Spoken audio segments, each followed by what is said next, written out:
मैं एक सवाल पूछ रहा हूं अंशुमान शुक्ला जी, आप तो चूंकि फैमिली काउंसलर हैं, किस तरह के केस आते हैं? मतलब पति पत्नी के बीच अमूमन इन दिनों किस किस बात को लेकर झगड़ा है? एक बहुत बड़ी समस्या आ रही है। आरोप यह आ रहा है कि माता पिता ने गलत जगह शादी कर दी। मेरे माता पिता ने मेरी शादी में जल्दबाजी कर दी। वधू का भी आरोप है और वर का भी आरोप है। और जैसा भी कहा, भारत में विवाह विच्छेद की प्रक्रिया को इतना कठिन बनाया गया है कि महिला सशक्तिकरण की दिशा में यह विषय भी होना चाहिए कि महिला को अधिकार होना चाहिए कि अगर पति पसंद नहीं आ रहा है तो विवाह विच्छेद का उसको राइट मिलना चाहिए। जल्दी से जल्दी विवाह विच्छेद हो तो आगे स्वतंत्रतापूर्वक अपना जीवन आराम से जी सके। परंतु जब अब पाती है कि विवाह विच्छेद नहीं होगा, तलाकशुदा महिला को समाज में सम्मान नहीं मिलेगा।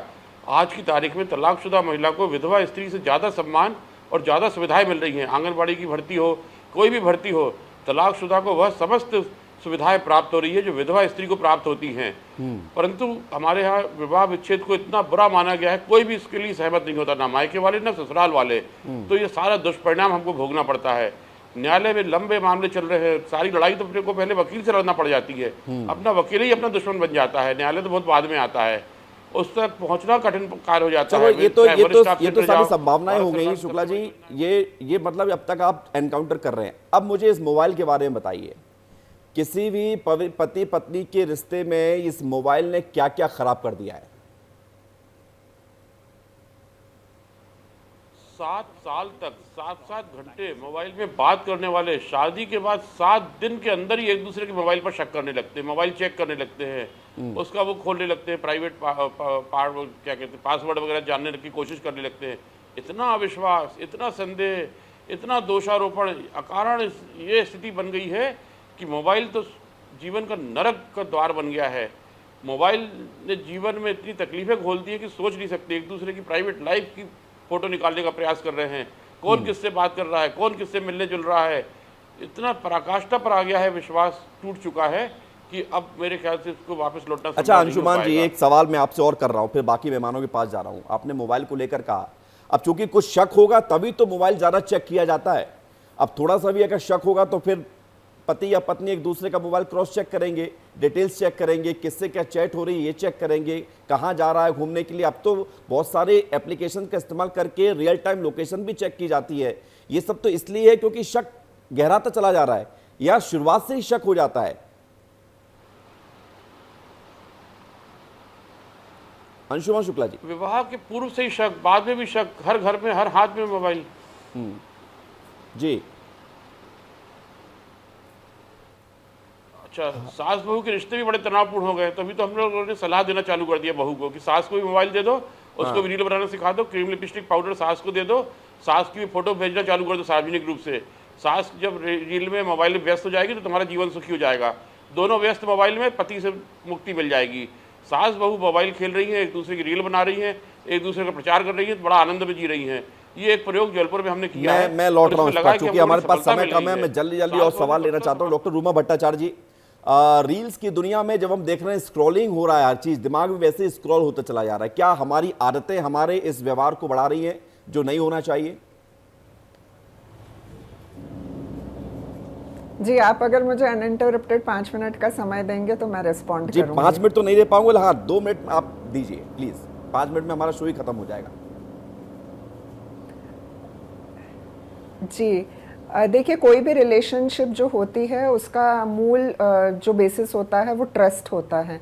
और आजकल जो आप लोग कह रहे हैं कि ट्रस्ट की कमी है, विश्वास की कमी है, तो उसके पीछे जो ये गैजेट्स हैं, इंटरनेट है, सोशल नेटवर्किंग साइट्स हैं, ये तो बहुत जिम्मेदार है ही है। सबसे इम्पॉर्टेंट चीज़ जो मैं समझती हूँ, क्योंकि 25 साल से मैं इंटरपर्सनल कॉन्फ्लिक्ट्स और मैरिज काउंसलिंग कर रही हूँ, तो ये ट्रस्ट क्यों टूटता है ये जानना बहुत ज़रूरी है। तो अगर रिलेशनशिप में दोनों पार्टनर्स एक दूसरे को समय नहीं देते हैं, एक दूसरे के साथ इन्वॉल्व नहीं होते हैं, एक दूसरे के साथ अगर प्रॉपर कम्युनिकेशन नहीं रखते हैं, और किसी भी पार्टनर को ऐसा महसूस होता है कि वो अनलव्ड है, अनकेयर्ड फॉर है, उसकी इम्पोर्टेंस नहीं है, तो फिर धीरे धीरे जो है प्यार कम होने सवाल में लगता इसी में है। ऐड ऑन प्यार कर रहा कम हूं होते कि होते समय नहीं देना तो एक मैटर है ही, विश्वास लेकिन टूटना। आजकल बोरियत होने लगी है लोगों को रिश्तों में। लोग अब ये मतलब सोचिए कि जो मामला भी आया धार में 10 साल शादी के हो चुके तो उसके बाद एक घटनाक्रम हुआ, अब इसे क्या कहेंगे? जी जी बिल्कुल, ये घटनाक्रम जो हुई है वो बहुत अनफॉर्चुनेट है। लेकिन एक बात मैं और कहना चाहती हूँ कि जब इस तरह की हरकतें, मर्डर जैसी चीज़ या और कोई क्राइम जैसी चीज़ जब महिला करती है तो वो बहुत मीडिया में हाईलाइट होता है।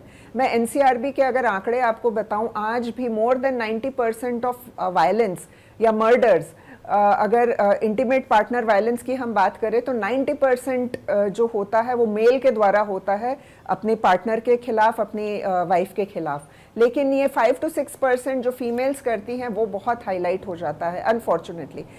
कोई जस्टिफाई नहीं कर रहा, क्राइम जो है डॉक्टर वो उमा जी क्राइम आपकी है बात और सही क्राइम है। की ही तरह मैं डील करना आपकी चाहिए। बात से इत्तेफाक रखता हूं कि मामले में जितने आरोपी हैं वो पुरुष ज्यादा हैं बजाय महिला के, लेकिन हमें तो समाज को देखना है। समाज में दोनों ही प्रमुख हैं, महिला और पुरुष, इनसे ही मिलकर समाज बना हुआ है। तो अगर ये एक दूसरे पर इस तरह के घटनाक्रम को अंजाम देंगे, हत्याएं करेंगे, तो फिर सवाल उठेंगे। मैं लौट रहा हूं तुरंत, मैं जा रहा हूं इस वक्त प्रशांत जी के पास। प्रशांत जी, मैं फिर एक सवाल आपसे कर रहा हूं मोबाइल को लेकर। हम इन दिनों देख रहे हैं कि मोबाइल में सास बात कर रही है अपनी बिटिया से, बहू बात कर रही है अपनी मम्मी से, और उसी बातचीत के बीच बातचीत फिर किसी तीसरे से शुरू हो जाती है। ये तो हो गई महिला की तरफ से बात। इधर पुरुषों की तरफ भी अगर बात करें तो पुरुष अपने ऑफिस के बहाने किसी और से बात कर रहे हैं, और यही मोबाइल फिर धीरे धीरे पर्सनल रिलेशनशिप में घुस जाता है, और उसके बाद नतीजा ये होता है कि सब कुछ डिस्ट्रॉय हो जाता है। मोबाइल का क्या इंपैक्ट है? मोबाइल का बहुत ज्यादा इम्पैक्ट है। देखिए, ऐसा है कि बात पहले भी लोग करते थे, रिलेशनशिप पहले भी दूषित हुए हैं, लेकिन उस समय ऐसा कोई एविडेंस नहीं होता था चीजें, लेकिन अब मोबाइल के कारण एविडेंट हो रही हैं। सब, हर आदमी मोबाइल का एविडेंस फुटप्रिंट छोड़ रहा है, तो इस कारण से ये चीजें ज्यादा प्रॉब्लम दे रही है। निश्चित तौर पर एक संक्रमण के दौर से हमारा समाज अभी गुजर रहा है। इसमें बहुत ऑप्टिमिस्टिक तरीके से हमें इसमें चीजों को अप्रोच रखना चाहिए।